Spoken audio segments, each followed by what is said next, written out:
Halo semua, kembali lagi di channel Bochnime. Sebelum kita mulai, klik tombol subscribe dan aktifkan notifikasinya supaya kalian tidak ketinggalan info dan teori terbaru mengenai One Piece. Sekarang lanjut ke pembahasan.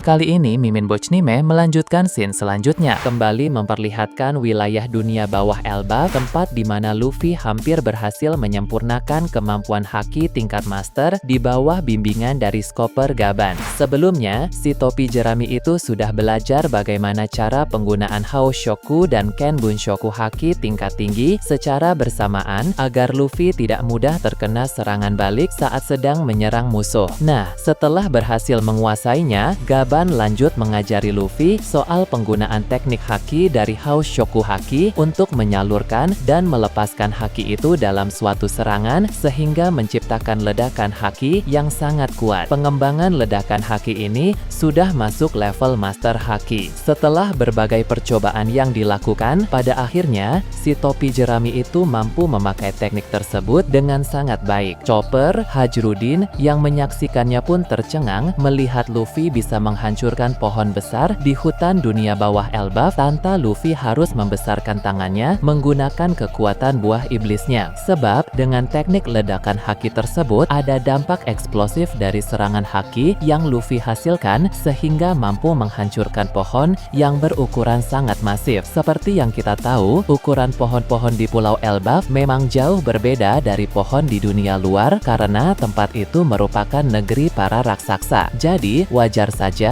orang-orang takjub saat melihat Luffy bisa menghancurkannya tanpa membesarkan tangannya menggunakan kekuatan buah iblisnya. Berbeda dari yang lain, Loki tampak tidak terkejut dan hanya menyeringai seperti biasa. Sang pangeran itu kemudian akan mengingat momen pertarungannya melawan Shanks dulu, sehingga kilas balik singkat pun muncul dari ingatan Loki. Dalam pertarungan tersebut, Loki dan Shanks juga sama-sama memakai teknik unik sama seperti Luffy. Mereka menyalurkan dan melepaskan Hao Shoku haki sehingga terjadi dampak ledakan yang sangat kuat pada serangan yang mereka gunakan. Bedanya, Luffy melakukan itu terhadap pukulannya, sedangkan Shanks dan Loki pada senjata mereka masing-masing. Pedang Griffon dan palu Ragnir pun saling beradu di sana, di mana ledakan haki dari keduanya bentrok sehingga menghasilkan dampak kerusakan yang besar terhadap lingkungan sekitar. Walau hanya akan diperlihatkan sekilas, tapi jelas bahwa duel dari Shanks dan Loki ini benar-benar sangat menarik. Setelah menampilkan adegan epik itu, cerita pun kembali ke masa sekarang ini. Loki berbicara sendiri dengan berkata, teknik unik haki Luffy tadi terlihat cukup bagus, tapi jika dibandingkan dengan si rambut merah itu, Luffy masih terbilang belum seberapa. Hal ini memang bisa diwajarkan, mengingat Luffy baru saja menguasainya. Berbeda dengan Shanks ketika bertarung dengan Loki dulu, yang mana Shanks telah menguasai teknik tersebut sejak lama. Jadi untuk sekarang, penggunaan teknik unik dari Hao Shoku haki Luffy memang masih di bawah Shanks. Tapi siapa tahu ke depannya nanti, si topi jerami itu pun bisa menyamai level Shanks atau bahkan melampaui si rambut merah itu. Luffy pun tampak sangat bersemangat dan bilang pada Gaban sudah siap untuk mengalahkan para musuh di atas. Gaban merespons dengan menggelengkan kepala lalu berkata, mungkin bisa saja jika untuk melawan para kesatria suci. Namun di atas sana ada sosok lain yang hakinya sangat kuat sampai bisa terasa hingga ke dunia bawah. Perkataan Gaban ini merujuk kepada Im Sama. Menurutnya, untuk sekarang, Luffy masih belum mampu untuk melawan sosok itu. Memang kemampuan Im Sama saat ini tidak 100%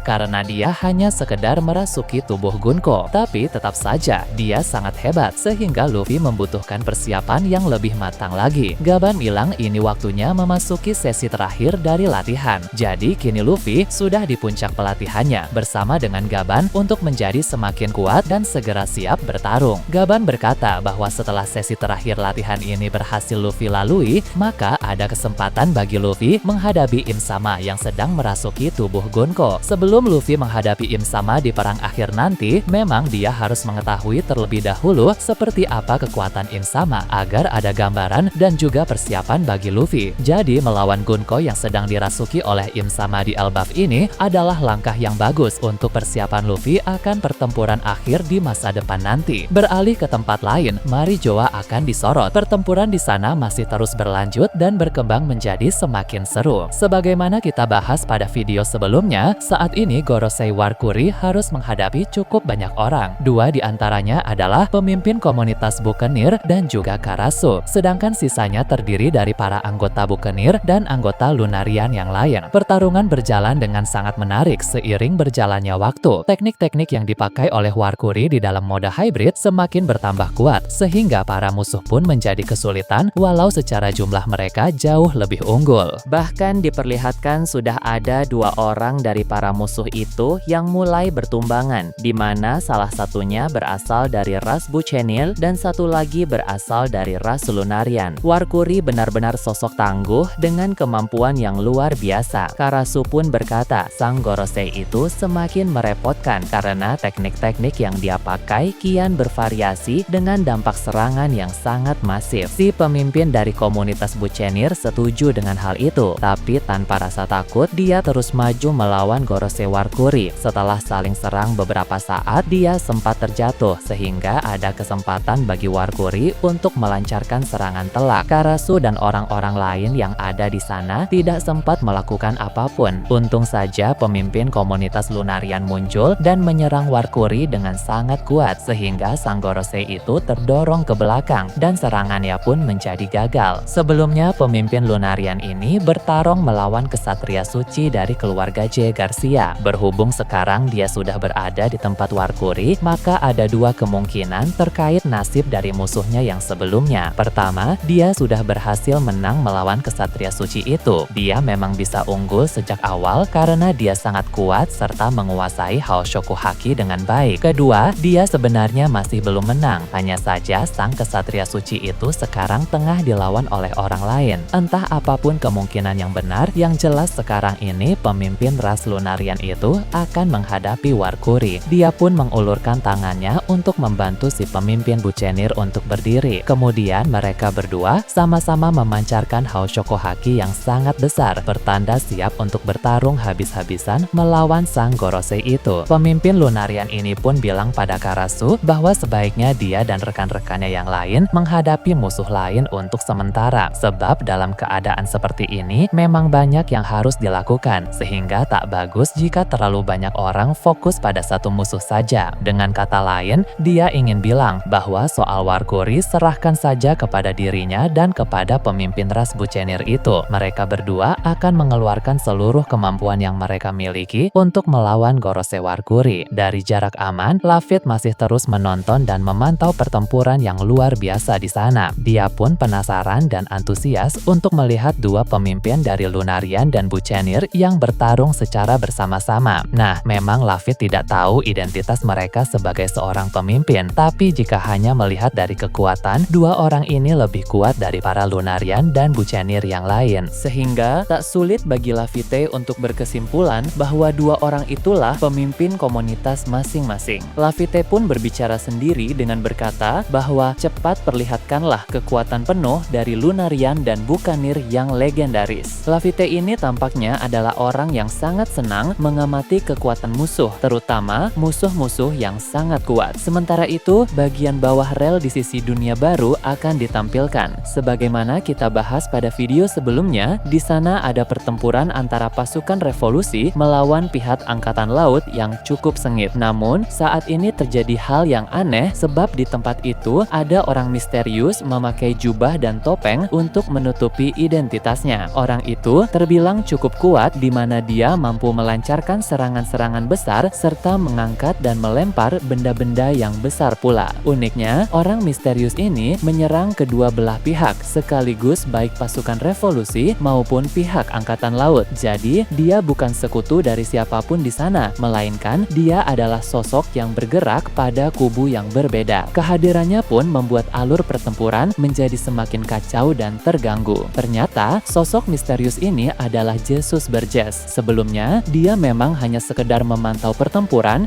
dari markas Uzumi, tapi rupanya dia bosan jika hanya terus memantau saja. Maka, Burgess pun berinisiatif untuk ikut melibatkan diri dalam kekacauan yang terjadi di sana, tapi sambil menutupi identitasnya. Berpindah Berpindah ke tempat lain yang jauh dari sana, Pulau Hachinosu juga diperlihatkan. Kali ini kita menyoroti kelanjutan duel dari Sengoku melawan Shiki. Mereka sama-sama saling serang dengan berbagai kemampuan yang mereka kuasai, sehingga keadaan pun menjadi sangat panas. Pertarungan itu cukup berimbang, tapi tiba-tiba Shiki merasakan sensasi aneh di tubuhnya yang menjadi indikasi bahwa khasiat dari ramuan Dokyu tak lama lagi akan segera berakhir. Seperti yang kita tahu, Shiki ini sebenarnya sudah dikalahkan oleh Garp beberapa waktu yang lalu. Namun, Dokyu memberinya ramuan untuk memulihkan tenaga dan memberi peningkatan kekuatan secara instan sehingga dia bisa bangkit lagi dan bisa bertarung kembali melawan Sengoku. Hanya saja, ramuan dari Dokyu memiliki batasan waktu. Sebenarnya, batasan waktunya bisa lebih lama lagi, tapi Shiki terlalu sering memakai serangan berskala besar sehingga tenaganya terus terkuras dan mempercepat durasi khasiat dari ramuan itu. Jika terus begini, maka hanya masalah waktu bagi Sengoku untuk bisa memenangkan pertarungan tersebut. Di area-area lain Pulau Hachinosu, berbagai pertempuran pun masih terus berlanjut. Ada Shanks melawan Kurohige di bagian tengah pulau. Lalu tak jauh dari sana ada pula duel antara Garp melawan Kuzan. Kemudian ada pula Ben Beckman melawan Kizaru. Lalu di dalam bangunan tengkorak ada pula pertarungan-pertarungan antara sebagian kru inti Shanks melawan sebagian komandan Titan yang masih terus berjalan. Beralih ke tempat lain yang jauh dari sana, Stussy akan mendapat sorotan. Dia sedang bersembunyi di salah satu markas temannya yang sama-sama terlibat dalam bisnis dunia bawah. Rob Lucci memang pernah bilang pada Angkatan Laut bahwa dia telah menghabisi Stussy, tapi rupanya perkataan itu tidak benar. Mungkin Kaku sebagai seorang teman meminta Rob Lucci untuk membiarkan Stussy pergi. Dari sana pun Stussy tahu berbagai hal yang sedang terjadi di dunia saat ini, seperti konflik di Marijoa, pertempuran di Pulau Hachinosu, dan juga perang di Pulau Karibari. Dari semua konflik itu, tentu yang paling menarik perhatian Stussy adalah masalah di Pulau Karibari, karena banyak melibatkan orang-orang dari organisasi dunia bawah. Dengan begitu, ada kemungkinan dia akan melibatkan diri dalam pertempuran di Pulau Karibari, bukan karena tertarik dengan hadiah dari Bounty, melainkan karena ingin menjalin hubungan baik dengan banyak pihak di dunia bawah. Saat ini, Stussy pun sedang berbicara dengan seorang kaisar dunia bawah bernama Dufeld melalui Denden Mushi. Tampaknya ada hal penting yang akan mereka bahas. Dufeld dan Stussy sama-sama merupakan kaisar dunia bawah. Dufeld juga dulu merupakan donatur besar untuk organisasi ilmuwan Mets. Kini Dufeld juga menjadi donatur Mets yang didirikan oleh Judge. Nah, bagaimana menurut kalian terkait ini? Nah, itu tadi berbagai hal menarik pada pembahasan channel Bochnime kali ini. Menurut kalian bagaimana? Silahkan tulis di kolom komentar di bawah. Oke, segitu saja untuk pembahasan kali ini. Jangan lupa like, share, dan subscribe untuk video menarik selanjutnya. Peaceful World!